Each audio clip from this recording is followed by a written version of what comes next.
Welcome to this tutorial on the ln command in Splunk SPL. The ln command is a mathematical function that calculates the natural logarithm of values. Natural logarithm uses base e, which is approximately 2.718. This function is particularly useful for mathematical analysis and data transformations in Splunk. The syntax for the ln command is straightforward. You simply write ln followed by opening parenthesis, then x, and closing parenthesis. Here, x represents the numeric value or field for which you want to calculate the natural logarithm. The function takes a single argument and returns the natural logarithm of that value. The ln function accepts one parameter, which is x. This x can be any numeric field or mathematical expression. However, there is an important restriction.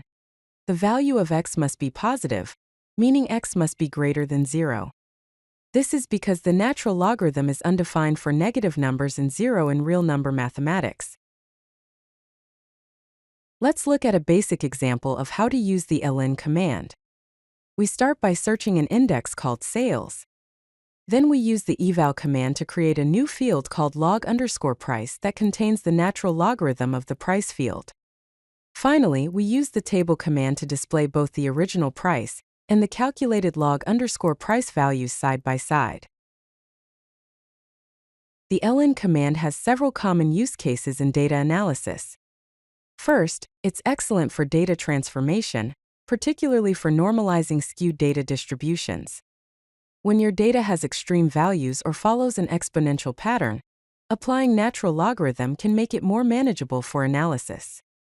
Second, it's valuable for statistical analysis, especially when calculating growth rates and ratios in financial or business data. Let's summarize the key points about the ln command. First, it returns the natural logarithm using base e. Second, and this is crucial to remember, the input must be positive numbers only. You cannot use negative values or 0.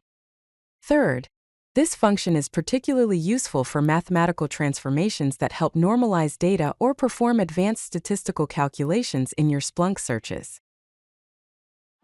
If you like this video, hit that like button and don't forget to subscribe.